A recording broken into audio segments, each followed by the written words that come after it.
Quais são, teoricamente, os principais motivos da desvalorização na contabilidade tradicional e como vocês conseguem ver que o agronegócio nós não temos essa desvalorização? Para quem ainda não me conhece, eu sou Fernanda Bueno, contadora tributarista especialista em agronegócio e eu ajudo contadores a se tornarem especialistas em contabilidade e tributação do agronegócio com confiança, segurança e uma carteira de clientes altamente lucrativa no setor. Três principais motivos que eu vi acontecendo ali com esses profissionais contábeis.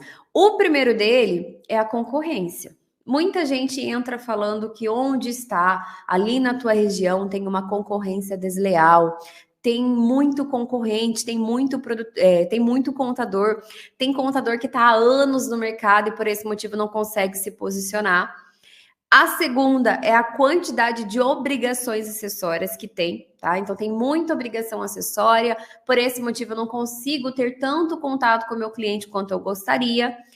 E o terceiro motivo, teoricamente, são os honorários baixos, tá? Então, por quê? Porque na contabilidade tradicional, de fato, você tem muita obrigação acessória para você entregar. E, de fato, a maioria dos escritórios contábeis tem uma régua de honorário baixa, tá? Então, tem uma régua de honorário baixa.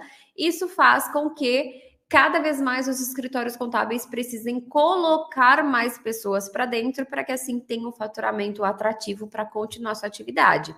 Então, ganham no atacado. É realmente a contabilidade atacadão, onde eu vou realmente colocando mais empresas para dentro para que eu consiga ser melhor remunerado, tá? Para que eu tenha um faturamento pelo menos atrativo ali para eu continuar minha atividade.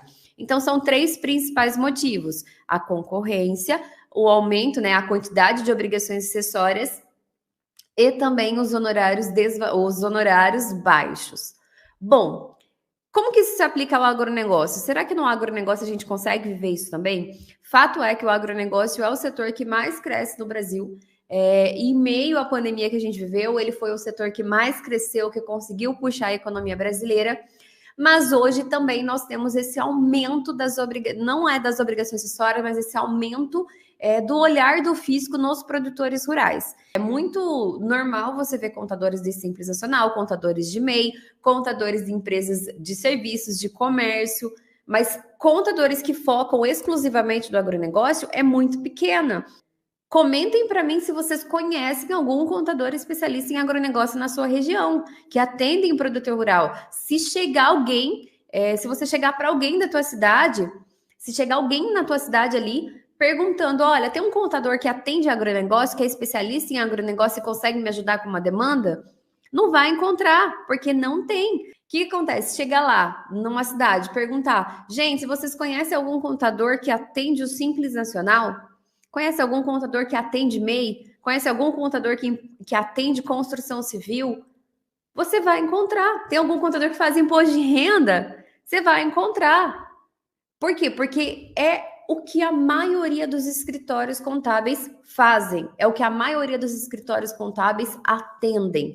Não tem contador especialista em agronegócio na tua região. Nós temos ótimos profissionais que já estão trabalhando no agronegócio. O grande problema é que não é suficiente para a demanda. Então, quando a gente pensa que o primeiro obstáculo, o primeiro motivo da desvalorização seria a concorrência, o que você tem que pensar? Você tem que pensar que você tem que entrar para um nicho de mercado onde a concorrência é mais baixa, é um micro nicho. Tá? Então, quando a gente fala de nichos, a contabilidade é um nicho grande e o agronegócio é um micro nicho. Então, quanto mais afunilado, menos pessoas tem. Quando a gente pensa em obrigações acessórias, a gente está vivendo um mundo onde nós temos que, nas empresas comuns, entregar GIA, SPED fiscal, SPED contribuições, DCTF, ECD e ECF.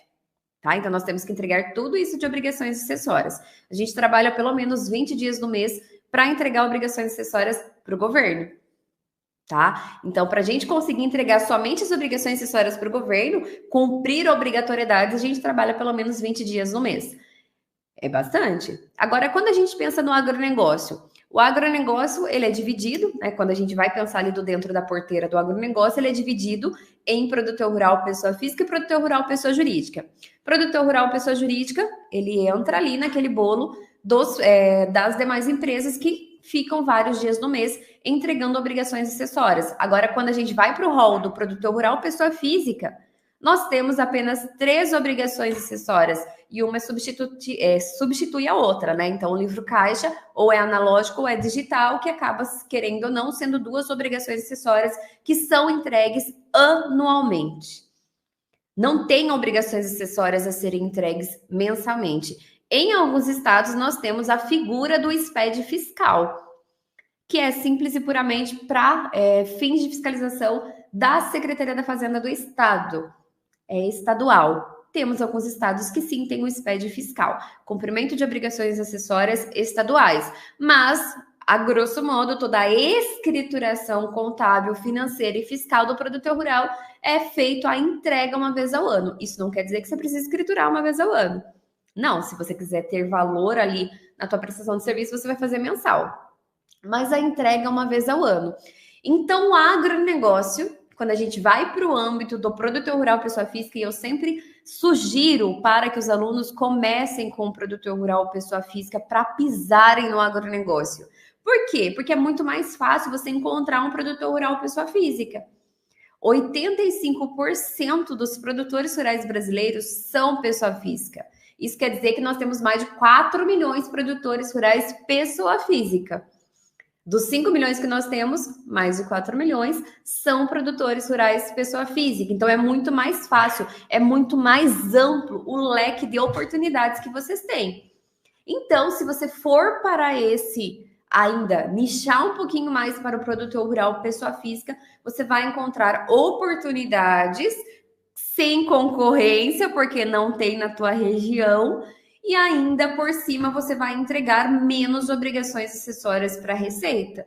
Você vai utilizar esse tempo que sobra para agregar valor na tua prestação de serviço. Aqui a gente está falando de desvalorização profissional. É um mal, é um sintoma, é uma doença da classe contábil ter esse sentimento dessa desvalorização profissional. Mas por quê? Porque a gente está vivendo o mesmo flow, onde todos os escritórios contábeis acabam cobrando honorários baixos para que assim consigam lotar a tua carteira de clientes, trabalham com muito clientes com poucos honorários. Isso acaba fazendo com que, para que eu tenha um faturamento grande, eu preciso ter cada vez mais entrando clientes no meu escritório, e eu vivo ali naquela roda de rato, naquela rodinha de ratos, onde, bom, tá aumentando os meus custos, porque todo ano aumenta o teu custo, todo ano tem reajuste de salário, todo ano tem reajuste de preços em softwares contábeis e tá aumentando cada vez mais. Talvez você não consiga aumentar os honorários na mesma proporção. Os tributos também, querendo ou não, quanto aumenta a folha de pagamento, vai aumentando os tributos. O custo fixo de open door desse escritório, ele vai inflando, e para que eu consiga ainda ter lucro, eu preciso colocar mais clientes para dentro, para que aumente meu faturamento e para que eu tenha pelo menos um pouco de lucro. Eu falo que esse posicionamento de honorário somos nós que fazemos.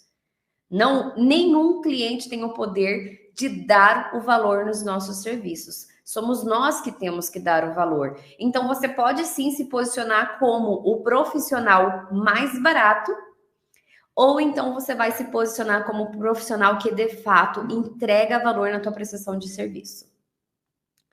É você que escolhe. Então, quem tem que acreditar no teu melhor é você. Essa valorização, ela está muito mais dentro de você do que no cliente.